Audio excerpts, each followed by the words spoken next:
La mort s'invite au grand feu.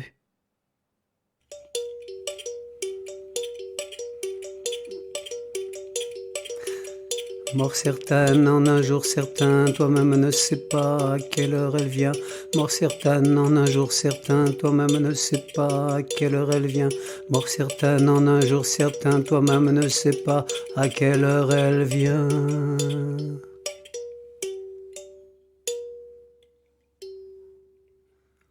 La mort, elle est partout. Elle s'invite partout où elle veut, sans avertir. C'est écrit à Saint-Hubert sur la façade de la basilique. Mors certa incerta dies, nec oram ipse dices. La mort est certaine un certain jour, mais tu ne peux pas toi-même dire à quelle heure. La mort entre sans crier gare quand on ne s'y attend pas.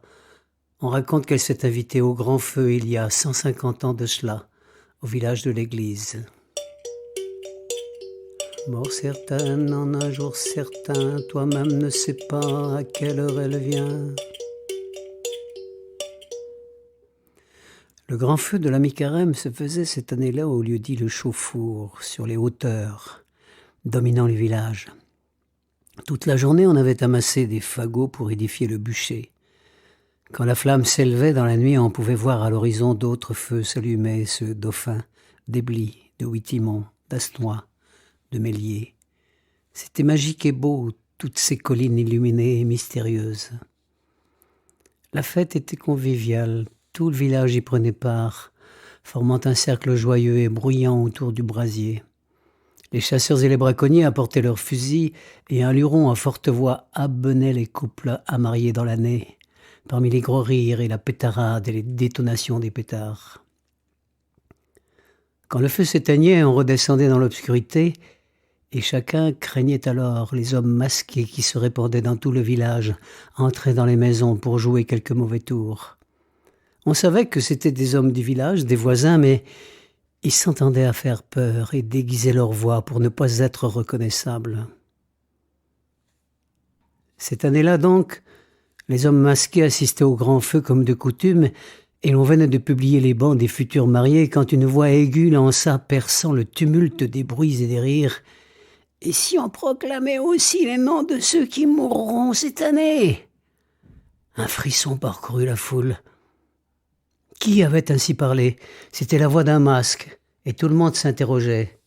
Mais les masqués eux-mêmes affirmaient n'avoir proféré aucune parole. Petit à petit, la fête reprit son cours, mais avec moins de fougue, moins d'allant. La voix aiguë avait gelé le sang des villageois.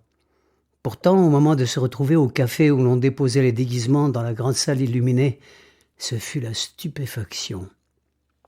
Les masques n'étaient plus que 8, alors qu'autour du feu on en comptait 9. Le 9e masque avait disparu et l'un des 8 se rappela alors avoir vu, pendant qu'ils faisaient leur tour de village, l'un des masques s'écarter quelquefois du groupe pour s'attarder au seuil d'une maison. Le lendemain, on découvrit 5 maisons marquées d'une croix noire. Les habitants, pensant à une plaisanterie, se mirent à frotter pour effacer la croix, mais chaque nuit, elle réapparaissait mystérieusement. Plus de doute. La mort en personne était bien là, présente, mystérieuse et fatidique. Elle s'était faite chair et s'était glissée parmi les masques pour assister au grand feu. Elle avait désigné ses prochaines victimes et marqué leurs portes pour les reconnaître au moment voulu. On dit que la mort est aveugle comme l'amour, et c'est pour cette raison qu'elle doit marquer d'une croix la maison de celui ou de celle qu'elle veut prendre. Il ne se passa rien pendant quelques jours et l'on crut que toutes ces croix sur les maisons n'étaient qu'une farce de mauvais goût, juste pour faire peur, et on en riait le soir à la veillée, un peu pour conjurer une secrète crainte. Mais 15 jours après, Baptiste Dumasson se brisa le crâne en tombant d'un échafaudage, et la croix noire disparut de sa porte le jour même de son enterrement.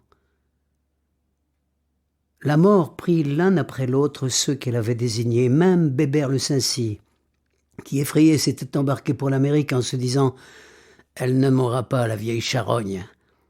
3 mois plus tard, on apprit que le navire à bord duquel il se trouvait avait sombré corps et biens dans l'Atlantique.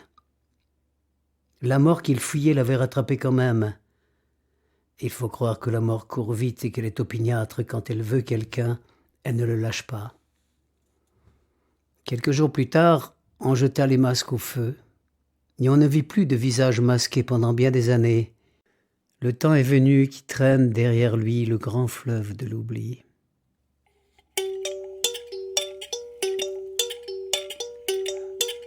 Mort certaine, en un jour certain, toi-même ne sais pas à quelle heure elle vient.